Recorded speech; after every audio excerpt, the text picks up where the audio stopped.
হযরত ওমর বস্তা কান্দে করে যখন আনছে, তখন এই সহযোগী গোলাম বলে, আমিরুল মুমিনিন, আমি কিসের লেগা? আমি তো বস্তা পাওয়ার লেগে, আপনি লইছেন কেন? তুমি বস্তা পাওয়ার লেগে, কিন্তু এটা এমন মুসিবত, এটার সেবা যদি ঠিক মতো না করা হয়, তোমারে ধরবো না আমারে ধরবো। এর লেগে নিজের কান্দে বস্তা লইয়া দাঁড়াইলাম, ময়দানে মাহশারে যেন আসামির দপ্তরের নাম চলে না যায়। রাস্তায় কিছু দূর যাওয়ার পরে গোলাম রে কয়, গোলাম রশি তো অনেকক্ষণ টানছো, এবার উপরে যাও।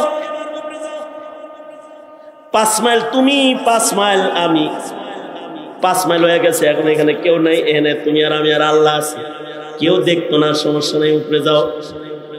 গোলাম পায়ে পড়ে কয়, আমিরুল মুমিনিন, আপনাকে দিয়ে রশি টানায় আমি উপরে বসতে পারবো না। হযরত ওমর বলে, আমি আমিরুল মুমিনের নির্দেশ তোর উপরে উঠতে হইব, কারণ আল্লাহর কাছে আমি জবাব দিতে পারবো না। গোলামকে উপরে উঠায় দিছে। 5 মাইল গোলামের রশি নিজে টানে, 5 মাইল আবার নিজে আরাম করে, আবার 5 মাইল গোলাম রে উপরে দেয়। শেষ 5 মাইল যে বাড়ি আসছে, হযরত ওমরের রশি টানতে হইব।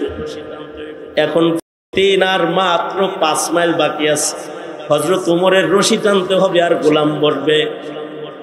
গোলাম বলে, আমিরুল মুমিনিন, পায়ে ধরি, কমস কম এই 5টা মাইল আপনি রশি টানবেন না, আপনি উপরে বসেন।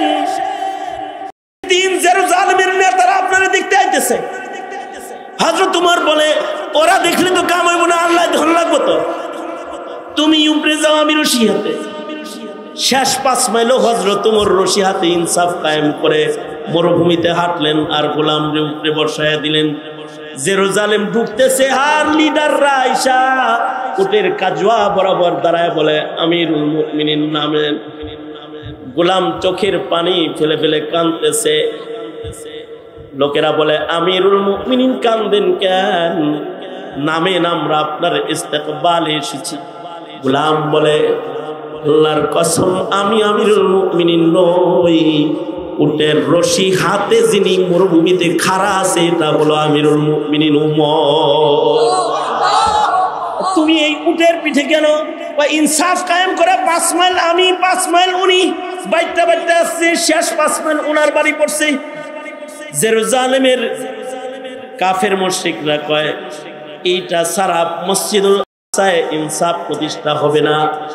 এমন আমিরুল মুমিনিনের ইসলাম ধর্ম ছাড়া শান্তির ধর্ম আর কিছু হইতে পারে না, কোনো চুক্তি লাগবে না, বিনা চুক্তিতে ইনসাফ বলা। ওমরের হাতে মসজিদুল আকসা উঠায়া দাও। ইনসাফ, আর ইনসাফ শিখতে হলে, ইহসান শিখতে হলে, দ্বিতীয় যে ওমরের দিকে তাকাইতে হয়, তিনি হলেন ওমর ইবনে আব্দুল আজিজ রহমাতুল্লাহি আলাইহি। তার যুগে এমন ইনসাফ প্রতিষ্ঠা হয়েছে যে বাঘ ছাগল এক ঘাটে পানি খেয়েছে। এক বুড়ি হঠাৎ করে চিৎকার দিয়ে কয়, এই ওমর ইবনে আব্দুল আজিজ মারা গেছে। কেমনে বুঝলা? কয় খবর লো, টেলিফোনের যুগ তো না। কয়েকদিন পরে খবর আসছে ওমর ইবনে আব্দুল আজিজ মারা গেছে। বুড়ি রে কয়, এই বুড়ি, ওমর ইবনে আব্দুল আজিজ মারা গেছে, তুমি কেমনে জানলা? জীবনে নিজের চোখে বহুবার বাঘ ছাগলের এক ঘাটে পানি খাইতে দেখছি। তখন ওমর ইবনে আব্দুল আজিজ খলিফা ছিল। সেদিন দেখলাম নদীর ঘাটে গিয়ে বাঘ ছাগলের রক্ত পান করতেছে। তখন বুঝলাম আমিরুল মুমিনিন বাঁচা নাই, তিনি থাকলে বাঘ ছাগলের রক্ত পান করার সুযোগ পেত না।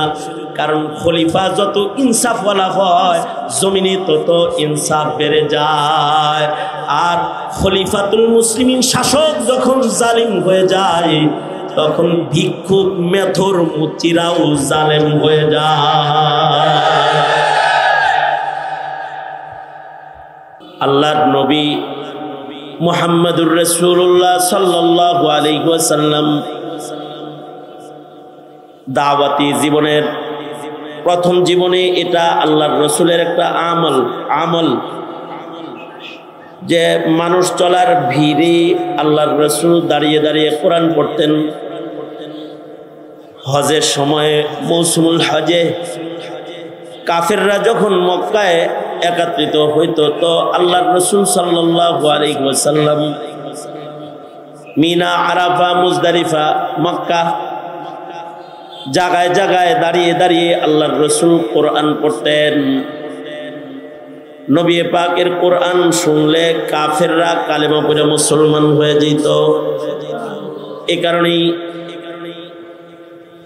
কুফারে মক্কার সংসদীয় আইন এটা ছিল যে মুহাম্মাদের তিলাওয়াতুল কোরআন কেউ তোমরা শুনবা না।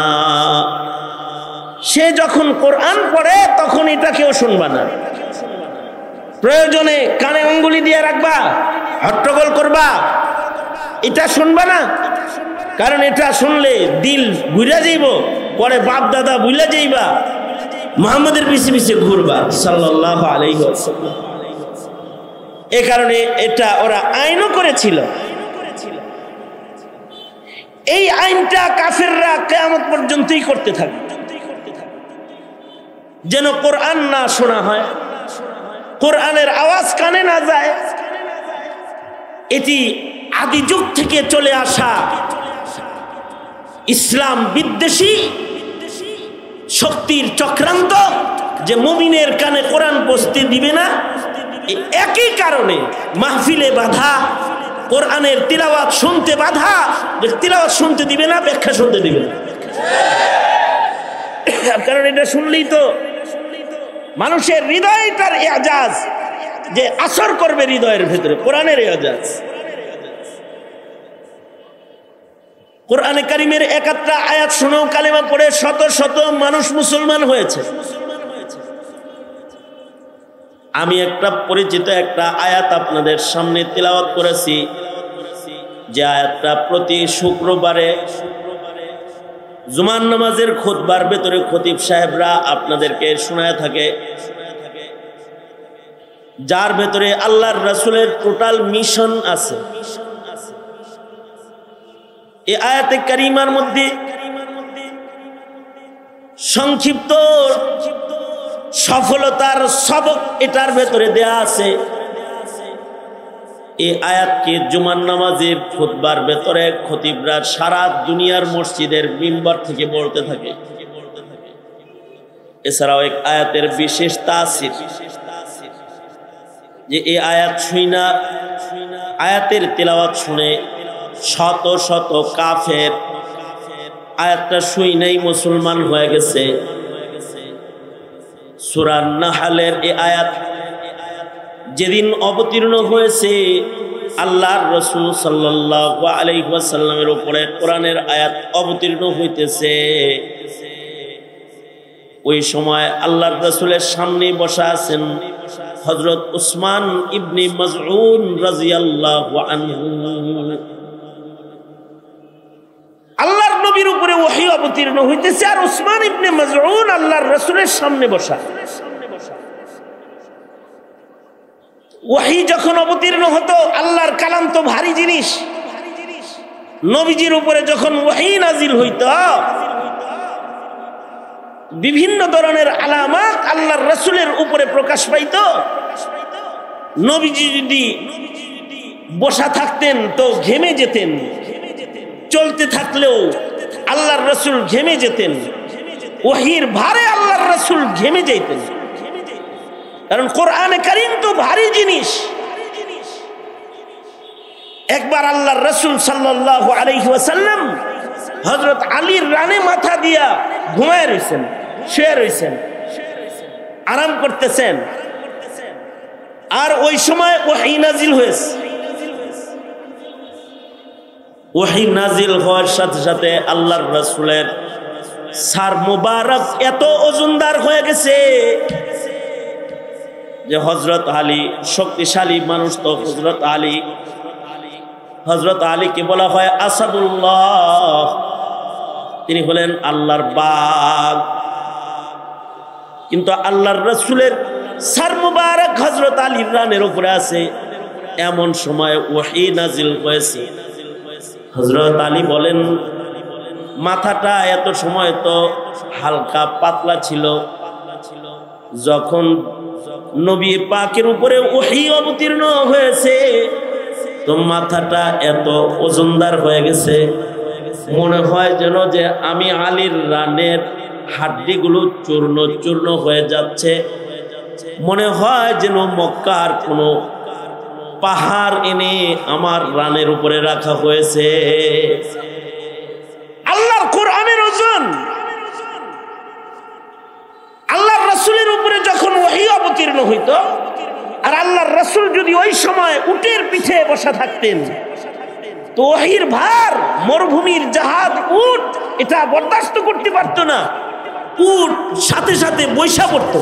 আল্লাহু আকবার জোরে করে বলেন, আওয়াজ করে জোরে করে বলেন আল্লাহু আকবার। কোরআনের ভার, ওজন চতুষ্পদ জন্তুর সহ্য করার ক্ষমতা নাই। আল্লাহর রাসূলের বদন মোবারকে তো 1000 জান্নাতি যুবকের শক্তি ছিল। 1000 জান্নাতি নওজওয়ানের শক্তি নবী আলাইহিস সালাতু ওয়াস সালামের দেহের ভিতরে ছিল। এরপরও আল্লাহর রাসূলের উপরে যখন ওহী অবতীর্ণ হইতো, তো বোঝা যাইত যে নবীর উপরে কিছু আসতেছে। উসমান ইবনে মাযউন নবীজির সামনে বসা আছে, তিনি নবীর কাছে মাঝে মধ্যে আসেন। এখনো পর্যন্ত উসমান ইবনে মাযউন কালেমা পড়ে মুসলমান হন নাই। আল্লাহর রাসূলের সামনে উনি কোনো কারণে বসে রইছে। আর ওই সময় সূরা নাহলের এই আয়াত লইয়া হযরত জিবরাইলের আগমন হয়েছে। আয়াতটা অবতীর্ণ হয়েছে আর আল্লাহর রাসূল ঘেমে গেছেন, সিনা গড়ায়া গড়ায়া পড়বার লাগছে, বদন মোবারক ঘেমে গেছে আল্লাহর রাসূলের। উসমান ইবনে মাযউন বলে, ওগো আল্লাহর নবী, আল্লাহর পয়গম্বর, আপনার শরীরের ঘর্মাক্ত হালত আর আপনার অবস্থা দেখে মনে হয় যে ফেরেশতা আপনার কাছে ওহী নিয়ে আগমন করে। শুনি ওনার আগমন হয়েছিল নাকি, কোনো কিছু অবতীর্ণ হইল নাকি? আল্লাহর রাসূল বলেন, উসমান, একটা দামি আয়াত অবতীর্ণ হয়েছে, যার ভেতরে ইসলামের মিশন আমাকে দেয়া হয়েছে। একটা দামি আয়াত এই মুহূর্তে অবতীর্ণ হয়েছে। উসমান ইবনে মাযউন বলে, সরকার গো, আয়াতটা যেহেতু আমার সামনে অবতীর্ণ হয়েছে, আয়াতটা আমি আগে শুনতে চাই, আপনি আমাকে আয়াতটা শোনান। আজব এ আয়াতের শান। আল্লাহর রাসূল সাল্লাল্লাহু আলাইহি ওয়াসাল্লাম বলতে লাগলেন, এমন একটা আয়াত এখন অবতীর্ণ হয়েছে যার ভেতরে 3টা কাজের আদেশ আছে, 3টা কাজের নিষেধ আছে, আর এই 6টা কথা, 3টি আদেশ 3টি নিষেধ মিশ্রিত একটি আয়াত অবতীর্ণ হয়েছে। আয়াতটা আমাকে শোনান। তাহলে নবী আল্লাহর রাসূল আয়াতটা পড়ে শোনায় দিলেন। ইন্নাল্লাহা ইয়া'মুরু বিল আদলি ওয়াল ইহসানি ওয়া ইতা'i যিল কুরবা ওয়া ইয়ানহা আনিল ফাহশা'i ওয়াল মুনকারি ওয়াল বাগই ইয়া'iদুকুম লা'আল্লাকুম তাযাক্কারুন। হযরত উসমান ইবনে মাযউন বলে, সরকার গো, এমন মিশন এটা আল্লাহর কালাম ছাড়া অন্য কোন মানুষের কথা হইতে পারে না। ছোট্ট কথায় যে জিন্দগির দামি দামি নসিহত, এটা কালামুল্লাহ ছাড়া অন্য কিছু হতে পারে না। তাই ওগো আল্লাহর নবী, আমি এতদিন আপনার থেকে দূরে থাকলেও এই আয়াতটা শোনার পরে আমি এখন এই মুহূর্তে আপনার হাতে হাত রেখে কালেমা পড়ে মুসলমান হতে চাই। ওগো আল্লাহর নবী, আমাকে একটু কালেমা পড়ায় আমার নামটা মুসলমানের খাতায় উঠায়া দেন। এই আয়াতের আমল সর্বপ্রথম করার জন্য সৈনিক হিসাবে আমি নসিহা গ্রহণ করতে চাই। এবং তিনি কালেমা পড়ে মুসলমান হয়ে গেলেন। পৃথিবীর ইতিহাসের 2টি উসমান বড় স্মরণীয় উসমান, যারা ইতিহাসের পাতায় স্মরণীয় হয়ে থাকবে। একটা উসমান হলো উসমান ইবনে আফফান, আল্লাহর রাসূলের মেয়ের জামাতা, যার কাছে আল্লাহর রাসূল দুই কন্যা বিয়ে দিয়েছিলেন। দুনো কন্যার ইন্তেকাল হয়ে গেছে। আল্লাহর রাসূল সেদিন বলেছিলেন, আমার যদি আরেকটা কন্যা থাকতো সেটাও তোমারে দিত। জিন্নুরাইন, নবীজির কাছ থেকে দুটি নূরের মালিক যিনি হয়েছিলেন, হযরত উসমান ইবনে আফফান রাদিয়াল্লাহু আনহু, মুসলমানের ইতিহাসে মুসলিম জাহানের তৃতীয় খলিফার খাতায় যার নাম, জান্নাতুল বাকিতে সরদার হয়ে যিনি ঘুমিয়ে আছেন হযরত উসমান, জান্নাতুল বাকি গুরুস্থানের ভেতরে কারোর কবর দেখায় নাম বলা হয় না, ইল্লা উসমান, শুধু উসমানের গুরুস্থানটা দেখায়, কবর দেখায় বলা হয় এটা খলিফাতুর রাসূল, আল্লাহর রাসূলের জামাতা খলিফা উসমানের কবর, এইটা উসমানের কবর দেখায় দেওয়া হয়। আজব শান হলো হযরত উসমানের। হযরত উসমানের আজব কিছু শান আছে। হযরত উসমান এত পবিত্র একজন মানুষ, যিনি জাহিলিয়াতেও মদ পান করেন নাই, জাহিলিয়াতেও জিনা করেন নাই। যখন মদ হারাম হয় নাই তখনও মদ খাইতো, অনেক সাহাবীরাও মদ খাইত। যখন মদ হারাম হয় নাই তখন তো মুসলমানরাও মদ খাইতো, কিন্তু হযরত উসমানের এটা একটা শান যে হযরত উসমান জাহিলিয়াতেও মদ এটাকে কোনদিন মদ পান করেন নাই। হযরত উসমান জাহিলিয়াতেও জিনা ব্যভিচার করেন নাই। হযরত উসমান বলেন, মা জানাইতু ফিল জাহিলিয়াতি ওয়ালা ফিল ইসলাম, আমি ইসলামেও জিনা করি নাই, ইসলাম আসার আগেও জিনা করি নাই। আমি ইসলাম আসার পরে তো মদ পান করি নাই। যখন আমি মুসলিম ছিলাম না তখনও আমি মদ পান করি নাই। হযরত উসমান জীবনে কোনোদিন জুলুম করেন নাই, ইহসান এত করছেন। কখনো কখনো হযরত উসমানের সাদাকায় দুর্ভিক্ষ দূর হয়ে যেত। ধনী মানুষ ছিলেন, উসমান গনি বলা হয়, ধনী উসমান। উসমানের সাথে সাদকা কইরা কেউ পারতো না। আবার নবীর দুই কন্যার জামাতা হযরত উসমান, কাতেবে ওহী, নিজের হাতে কুরআন লিখেছেন উসমান। টোটাল কোরআনটা সহস্তে কলম দিয়ে লিখেছেন হযরত উসমান। কোরআনের পাতার উপরে শাহাদাত বরণ করেছেন হযরত উসমান। লম্বা সময় খেলাফতের দায়িত্ব পালন করেছেন হযরত উসমান। এমন বহু গুণে গুণী এই উসমান, যিনি আল্লাহর রাসূলের এমন খুশখবরি পাইছেন যে আশারায়ে মুবাশশারার একজন। আবার আল্লাহর রাসূল বলেছেন, রফিকি ফিল জান্নাতি উসমান, আমার জান্নাতের বন্ধুর নাম হলো উসমান ইবনে আফফান। এটা হলো পৃথিবীর ইতিহাসের একটা শ্রেষ্ঠ উসমান। আর একটা উসমান পৃথিবীর ইতিহাসে স্মরণীয় উসমান, যে উসমান ইবনে মাজউন রাদিয়াল্লাহু আনহু, যিনি এই আয়াত শুনে কালেমা পড়ে মুসলমান হয়েছেন। আরো আশ্চর্য খবর হলো, উনার নাম ইতিহাসের পাতায় জন্য স্মরণীয় হইয়া থাকবে যে উনি দুনিয়ার সবচেয়ে দামি গুরুস্থানের প্রথম মাইয়িত হযরত উসমান। আউয়ালু মান মাতা বাদাল হিজরা ওয়া দুফিনা ফিল বাকি, হিজরতের পরে যে মুসলমানদের ভেতরে সর্বপ্রথম যিনি ইন্তেকাল করেছেন তার নাম হলো উসমান ইবনে মাজউন। আউয়ালু মান মাতা বাদাল হিজরা ওয়া দুফিনা ফিল বাকি, জান্নাতুল বাকি গুরুস্থান উদ্বোধন করা হয়েছে এই ওসমান দিয়া। জান্নাতুল বাকি গুরুস্থানের পয়লা মাইয়িতের নাম হলো ওসমান ইবনে মাজউন। তাকে দিয়া জান্নাতুল বাকি গুরুস্থান দাফন করা হয়েছে। জান্নাতুল বাকি গুরুস্থান হলো নবীজির রওজায়ে আতহারের পরশি কবরস্থান।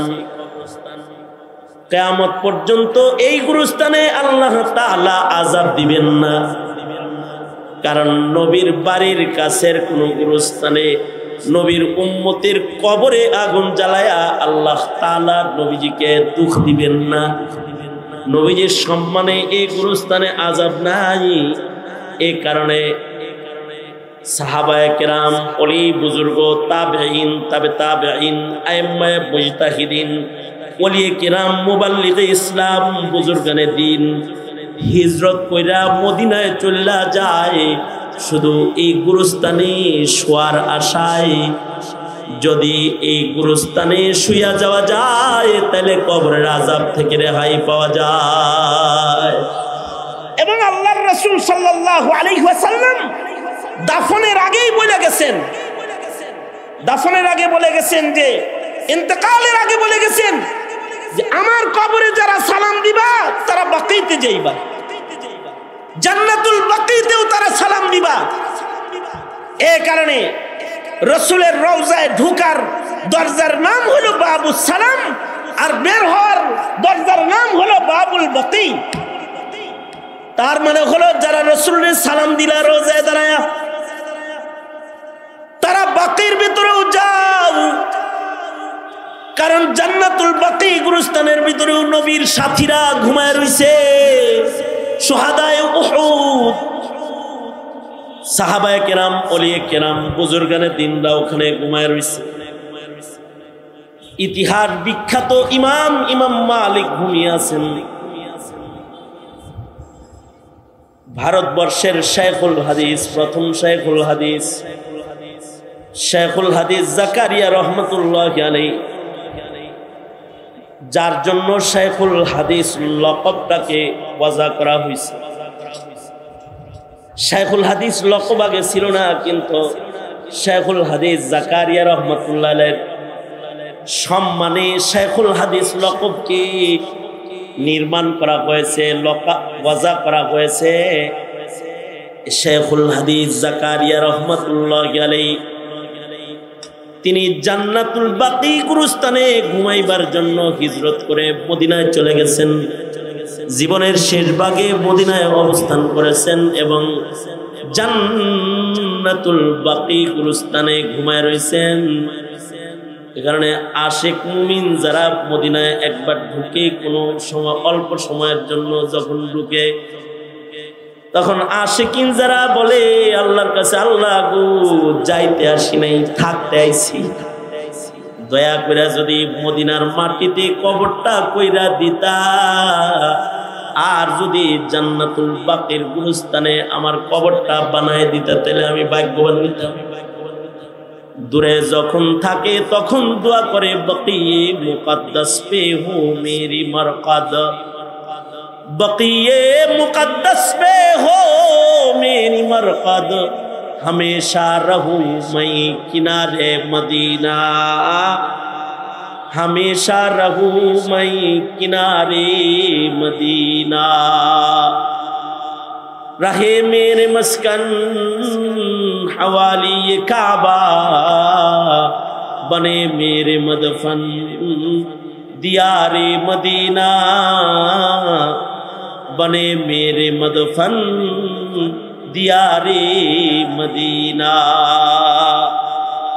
কিয়ামত পর্যন্ত আনেওয়ালা মুসলমানরা এই গুরুস্থানে মাইয়িত হওয়ার দোয়া করতে থাকবে। আর এই গুরুস্থান যাকে দিয়ে উদ্বোধন করা হয়েছে তিনি হলেন উসমান ইবনে মাজউন রাদিয়াল্লাহু আনহু। উনি হলেন এই গুরুস্থানের পয়লা মাইয়িত, আউয়ালু মান মাতা বাদাল হিজরা ওয়া দুফিনা ফিল বাকি। উনি এই আয়াত যখন নাজিল হয় তখন সামনে বসা, তো উনি কালেমা পড়ে মুসলমান হয়ে গেছে, আয়াত শুই নাই। এই ফাঁকে আবার এক গোত্রের থেকে দুইজন দূত আসছে, এসে বলে আমরা অমুক গোত্রের পক্ষ থেকে আসছি। কি জন্য আসছো? কয় আমাদের গোত্রের সর্দার আপনার কাছে আমাদেরকে পাঠাইছে, আপনার মিশন কি এটা জানার জন্য। কেবল কিন্তু সূরা নাহলের আয়াত নাযিল হইছে। আল্লাহর রাসূল সাল্লাল্লাহু আলাইহি ওয়াসাল্লাম গোত্রীয় দুই দূতকে বসায়া বললেন, আমার মিশন শুনবা? তাহলে মিশন শুনো। আমার মিশন হলো, আল্লাহ তাআলা নিজে বয়ান করেছেন, আদেশ করেছেন, ওয়াজ করেছেন, নির্দেশ দিয়েছেন তিনটা কাজ করার আর তিনটা কাজ বন্ধ করার। আল্লাহ তাআলা আদেশ করছেন তিনটা কাজ করবার জন্যে, নিষেধ করেছেন তিনটা কাজ থেকে বিরত থাকার জন্য। তিনটা আদেশ আর তিনটা নিষেধ হলো আমার মিশন। নিশ্চয়ই আল্লাহ তাআলার আদেশ, আল্লাহ তোমাদেরকে আদেশ করেন, আমার আল্লাহ আদেশ করেন, ইন্নাল্লাহা ইয়া'মুরু বিল আদল, আমার আল্লাহ আদেশ করেন, আমার আল্লাহর আদেশ হলো আদল কায়েম করো, তোমরা আদলওয়ালা হও, তোমরা ইনসাফওয়ালা হও। আমার আল্লাহর তিন আদেশের দ্বিতীয় নম্বর আদেশ হলো অল ইহসান, তোমরা ইহসানকারী মুহসিন হও, জালেম হও না, মুহসিন হও, ইহসান করনেওয়ালা হও। মানুষের উপরে, মানুষের সাথে সুন্দর আচরণ করনেওয়ালা হও, ইহসানকারী হও। ওয়া ইতাইদিল কুরবা, এবং নিকটতম আত্মীয়তার বন্ধনের হক আদায়কারী হও। আত্মীয়তার বন্ধন ছিন্নকারী হইও না, বন্ধনের মূল্যায়ন করো। মুসলিম মুসলমানের বন্ধনের মূল্যায়ন করো, বাবা মা বন্ধন মূল্যায়ন করো, ভাই বোনের বন্ধনের মূল্যায়ন করো, বন্ধু বন্ধুর বন্ধনের মূল্যায়ন করো। স্বার্থের কারণে পোল্টি মাইরো না, স্বার্থের কারণে বন্ধন ভুলে যাও না, বন্ধনের মূল্যায়নকারী হও। ইবনে আব্বাস রাদিয়াল্লাহু আনহু বলেন, আল্লাহ তাআলা আদলের নির্দেশ করেন, তার মানে শিরিক করতে মানা করেন। ওয়াল ইহসান, হুকুকুল ইবাদ আদায় করার জন্য, হুকুকুল্লাহ আদায়ের জন্য আল্লাহ আদেশ করেন। আল্লাহর যত হক আছে ইবাদত, এগুলো করবার জন্য আদেশ করেন। ওয়া ইতাইদিল কুরবা, হুকুকুল ইবাদ গুলো আদায় করার জন্য আল্লাহ তাআলা আদেশ করেন। এই তিনটা আদেশ হলো আল্লাহ পাকের নির্দেশ। নবী বলে এর নির্দেশ তিনটা বাস্তবায়ন করা আমার মিশন। ওয়ানহা আনিল ফাহশাই ওয়াল মুনকারি ওয়াল বাগি, আল্লাহ তাআলা নিষেধ করেন তিনটা কাজ করতে, ফাহেশা কাজ করতে মানা করেন, মুনকার কাজ করতে মানা করেন, সামাজিক গুনাহ করতেও মানা করেন, গোপনের গুনাহ করতেও মানা করেন। কিছু কিছু কাজ আছে যে কাজগুলা ব্যক্তি জীবনকে বরবাদ করে, ফাহেশা কাজ। আর কিছু কিছু কাজ আছে যে কাজগুলা শুধুই মাত্র ব্যক্তি জীবনকে নষ্ট করে তা না, সমাজ নষ্ট করে, রাষ্ট্র নষ্ট করে, মুনকার কাজ।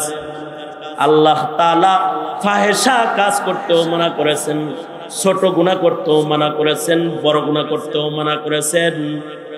আর আল্লাহ তাআলা বাগী হইতে মানা করেছেন, অর্থাৎ আল্লাহর গোলামি করার জন্য আল্লাহ পাক যে হুদুদ বান্দাকে দান করেছেন, এই হুদুদকে মাতব্বারি কইরা সীমা লঙ্ঘন করে টপকায়া যাইতে আল্লাহ তাআলা নিষেধ করেছেন। ইয়াইদুকুম লাআল্লাকুম তাযাক্কারুন, লাআল্লা ফি কালামিল্লাহি লিতারাজ্জুহি ওয়াল ইয়াকিন। আয়াত শোনার সাথে সাথে এই দুই আগন্তুক কয়, একবার শুনছি মুখস্থ হয় নাই, আবার শোনান। আল্লাহর রাসূল আবার বললেন, ওরা কয় মুখস্থ হয় নাই, আবার শোনান। যায়া কওমের কাছে বলতে হইব না, আবার শোনাইলেন। ওরা নিজেরা কয় আমরা মুসলমান হয়ে গেলাম, আর আপনার মিশনটা আমরা আমাদের গোত্রের কাছে পৌঁছে দিব। যা দুইজন নিজের গোত্রে ফিরে গেল। তাফসীরে আছে শত শত মুসলমান একত্রিত হয়েছে। এই আয়াত শোনার সাথে সাথে ওই গোত্রের 70 জন কালেমা পড়ে একসাথে মুসলমান হয়ে গেছে। ওরা দুইজন গোত্রে ফিরে যাওয়ার সাথে সাথে ওদের কি বলে, শেষ নবীর কাছে যে দেখা করে আসলো, শেষ নবীর মিশন কি? শেষ নবীর মিশন হলো 3টা আদেশ আর 3টা নিষেধ। শুনাইছনি? হ্যাঁ শুনাইছি। শোনাও, আমগরে শোনাও। তো ওরা আয়াত মুখস্থ করে গেছে, আয়াত শোনাইতেছে, ইন্নাল্লাহা ইয়া'মুরু বিল আদলি ওয়াল ইহসান ওয়া ইতাই যিল কুরবা ওয়া ইয়ানহা আনিল ফাহশাই ওয়াল মুনকারি ওয়াল বাগই। এই যে আয়াত মিশন গুলো বলা শেষ হইছে, আর সাথে সাথে এই গোত্রের সর্দার যে সে দাঁড়ায় বলে, কুনু রুআসা ওয়ালা তাকুনু আযনাবা, তাড়াতাড়ি কালেমা পর, যত আগে মুসলমান হবি তত মাথা হইবি, দাম বাড়বো, আর যত পিছে পড়বি লেজ হইবি, দাম কিন্তু কইমা যাইব। কুনু রুআসা ওয়ালা তাকুনু আযনাবা, আগে আগে মুসলমান হয়ে সব ইসলামের লিডারশিপ দখল করে না তাড়াতাড়ি। একসাথে 70 জন কালেমা পড়ে মুসলমান হয়ে গেছে। এই কারণেই এই আয়াতে কারিমাকে আমিরে মুআবিয়া রাদিয়াল্লাহু আনহুর শাসনামলে, হযরত আমিরে মুআবিয়া রাদিয়াল্লাহু আনহু, আমিরে মুআবিয়া রাদিয়াল্লাহু আনহু হযরত ওমর ইবনে আব্দুল আজিজ রাহমাতুল্লাহি আলাইহির শাসন আমলে, হযরত ওমর ইবনে আব্দুল আজিজ রাহমাতুল্লাহি আলাইহি এই আয়াতে কারিমাকে, হযরত ওমর ইবনে আব্দুল আজিজ হলো, ওনাকে বলা হয় ওমরে সানি, দ্বিতীয় ওমর, অর্থাৎ পয়লা ওমর হলো ওমর বিন খাত্তাব, আর ওমরে সানি হলো ওমর ইবনে আব্দুল আজিজ। ওমর ইবনে আব্দুল আজিজ রাহমাতুল্লাহি আলাইহি শ্রেষ্ঠ তাবেঈর নাম। এই ওমরের শাসনামলে বাঘ আর ছাগল এক ঘাটে পানি খাইছে, আল বিদায়া ওয়ান নিহায়া। এই বাঘ ছাগল এক ঘাটে পানি খাইছে ওনার আমলে, অর্থাৎ ওনার ইহসান, ওনার ইনসাফ, ওনার আদালত, এটার প্রভাব জমিনের মানুষ না, শুধু জঙ্গলের প্রাণীর উপরে পড়ে গিয়েছিল। কারণ ইনসাফ শিখতে হইলে 2 উমরের দিকেই তাকাইতে হয়, আর জুলুম শিখতে হলে যারা জালেম রাজা আছে, ক্ষমতা লোভী লিপসু, চেয়ার প্রিয় যারা, তাদের দিকে দেখতে হয়। জুলুম শিখতে হইলে, জুলুম চিনতে হইলে, আর যদি কেউ ইনসাফ চিনতে চায় তাহলে 2 উমরের দিকে তাকাইতে হয়। 2 উমরের দিকে তাকাইলে ইনসাফ চিনা যাবে। এক উমর হলো উমর বিন খাত্তাব। এই উমর, তিনি যখন আদা জাহানের খলিফাতুল মুসলিমিন, তখনও কার্যালয়ে ঘুমায় না, গাছতলায় ঘুমায়, পাবলিকের যেন উমরের কাছে আসতে অসুবিধা না হয়। আল্লাহু আকবার, আস্তে করে বলেন, আরেকটু আস্তে করে বলেন, আরেকটু আস্তে করে বলেন। হ্যাঁ, পাবলিকের জন্য। এখন তো নেতা হওয়ার আগে রাস্তা বইরা গরুরেও সালাম দেয়, মানুষে তো দেয়, গরুরেও দেয়, কারণ সালাম দেয়, এটা অভ্যাস হয়ে গেছে। তো গাড়ির উপরে দাঁড়ায় ঘুমের তালে করতে আছে, গরু গেলেও সালাম। আর যখন পাশ করে তখন তার লেজ তালাশ করে পাওয়া যায় না, লেজ তালাশ করে পাওয়া যায় না। তখন দুঃখের কথা তার কাছে বলার মতো সুযোগ নাই। কিন্তু উমর ইনসাফের পায়কার, ইনসাফের প্রতিষ্ঠাতা, জমিনে ইনসাফের আসল রূপ দেখানেওয়ালা হযরত উমর, আসল রূপ দেখানেওয়ালা, ইনসাফের, আদালতের, যে পাবলিক যেন তাকে সহজে পায়। এ কারণে হযরত উমর তিনি সবসময় গাছতলায় ঘুমাইতেন। কার্যালয়ে ঘুমাইতেন না, গাছতলায় ঘুমাইতেন। কই ঘুমাইতেন? আরো আসতে, রাতের বেলায় নাক ডেকে ঘুমাইতেন না, রাত ধরে মদিনার অলিগলি ঘুরতেন আর দেখতেন কেউ কি রাতের বেলায় ক্ষুধার যন্ত্রণায় কাতরাইতেছে কিনা। রাতের বেলায় ঘুরতে ঘুরতে এমন ঘটনা ঘটেছে যে মুসিবত জাদা মানুষের লগে দেখা হয়ে গেছে। হযরত ওমর নিজের পাহারাদার, নিজের সাথী সঙ্গী যারা নয়া ঘুরতেছে, তারে কয় একটু এখানে দাঁড়াও। এক ধরে বাইতুল মালে যাইয়া নিজে বস্তা কান্দে করে লয়ে আইছে। হযরত ওমর বস্তা কান্দে করে যখন আনছে, তখন এই সহযোগী গোলাম বলে, আমিরুল মুমিনিন, আমি কিসের লেগা? আমি তো বস্তা পাওয়ার লেগা, আপনি লইছেন কেন? তুমি বস্তা পাওয়ার লেগে, কিন্তু এটা এমন মুসিবত, এটার সেবা যদি ঠিক মতো না করা হয়, তোমারে ধরবো না আমারে ধরবো।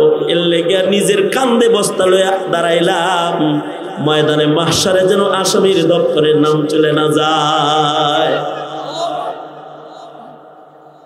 সারা মরুপ্রান্তর পাড়ি দিয়ে হযরত ওমর যাইবেন দিন বিজয় করার জন্য, এই মসজিদুল আকসা বিজয় করার জন্য। সাথে কোনো পাহারাদার নাই, প্রটোকল নাই, অন্য কোনো মানুষ নাই, একটা মাত্র উট আর একটা মাত্র রাখাল, হাবশি রাখাল লইয়া হযরত ওমর সুদূর সাহারা পাড়ি দিয়ে দিনের পথে মরুভূমির উপর দিয়ে হেঁটে যাচ্ছেন। হযরত ওমর রাস্তায় কিছু দূর যাওয়ার পরে গোলাম রে কয়, গোলাম রশি তো অনেকক্ষণ টানছো, এবার উপরে যাও।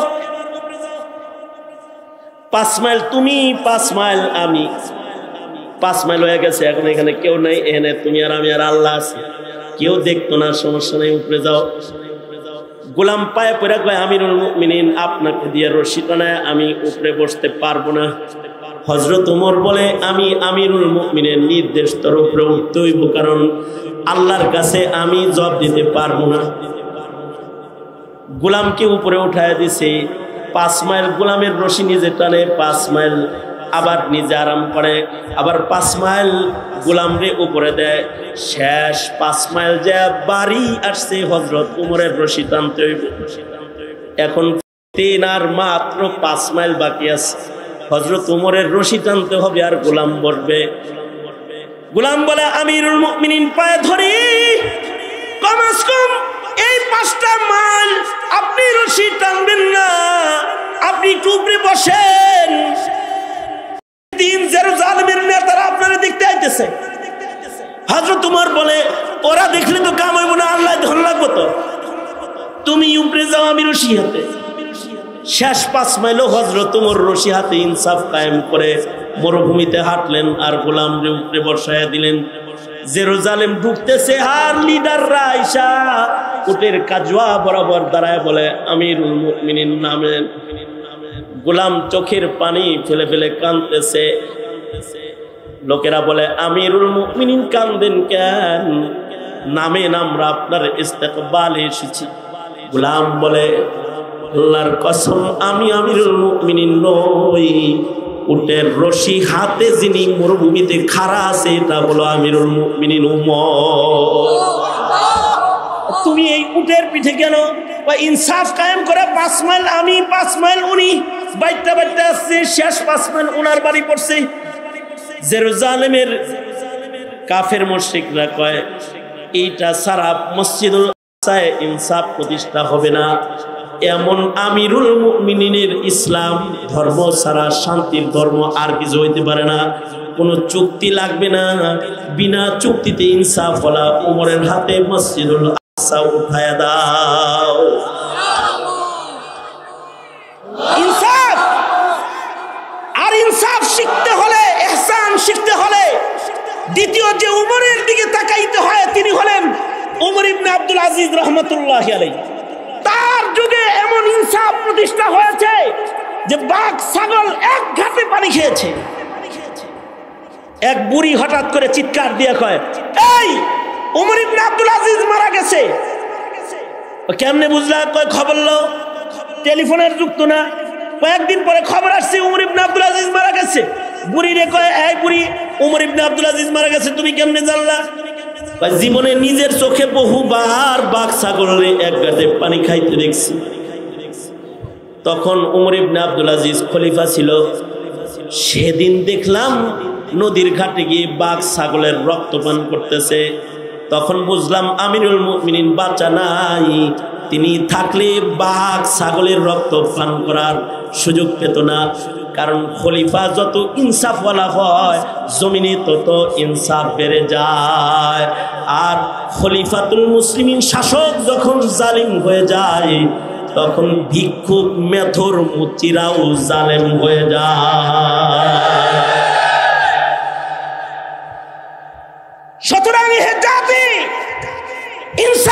কায়েম করো ইনসাফ। যেই জমিনে ইনসাফ নাই, ইনসাফবিহীন জমিনে তোমার বেঁচে থাকার দরকার নাই, দরকার নাই। হযরত ওমর ইবনে আব্দুল আজিজ রাহমাতুল্লাহি আলাইহি এই আয়াতটিকে জুমার নামাজের খুতবায় পাঠ করার জন্য সারা দুনিয়াতে চিঠি পাঠালেন যে এটি একটি বরকতি আয়াত, জুমার খুতবার ভেতরে এটা মুসলমানদেরকে শোনানো হোক। এরপর থেকে আজ অবধি পর্যন্ত জুমার নামাজের খুতবার ভেতরে নবীজির এ মিশন ও আল্লাহর দেয়া এ পেগাম প্রতি শুক্রবারে আপনাদের কানে পৌঁছানো হয়। 3 কাজের আদেশ, 3 কাজের নিষেধ। কখনো মৌকা হলে আবার কিছু কথা হবে। আজকে পর্যন্তই যা সবক তাকরার করেছি এর ভেতর থেকে যে 2টি কথাও বুঝে এসেছে সেটাকে রিসিভ করার আবেদন রইল। আর এই জমিনে ইনসাফ আর আদালত প্রতিষ্ঠার জন্য আল্লাহর গোলামদের ভেতরে আল্লাহর গোলামিকে এস্টাবলিশ করার জন্য দাওয়াতের মেহনত, তাবলীগের মেহনত, এমনকি সারা দুনিয়ার কুফর আর জুলুমের বিরুদ্ধে যদি কখনো বিপ্লবের ডাক এসে যায় তো রক্ত দেওয়ার জন্য রাজি হয়ে রাজপথে নেমে আসতে হবে। এটা নবী পাকের শিখানো তালিম আর মিশন। আল্লাহ তাআলা আমাদেরকে তৌফিক দান করেন, বলুন আমিন। আমরা এই উলামা সম্মেলন থেকে সরকারের কাছে দাবি জানাই, ক্ষমতায় কে থাকবেন এটা আমরা জানি না, তবে আমরা 90% মুসলমান এই দেশে কাদিয়ানীকে মুসলিম পরিচয়ে চলতে দিতে চাই না। নাস্তিক মুরতাদদের অধ্যত্ততা আচরণ আমরা দেখতে চাই না। এদেশের এমপি মন্ত্রী ইসলাম বিদ্বেষী হয়ে জুলুম আর অত্যাচারের দিকে মানুষদেরকে আহ্বান করুক, এটা আমরা দেখতে চাই না, দেখতে চাই না, দেখতে চাই না, দেখতে চাই না। আল্লাহ তাআলা আমাদেরকে হক বুঝার তৌফিক দান করেন, হক মানার তৌফিক দান করেন, আমিন। ওয়া আখিরু দাওয়ানা আলহামদুলিল্লাহি রাব্বিল আলামিন। আসসালামু আলাইকুম ওয়া রাহমাতুল্লাহি ওয়া বারাকাতুহু।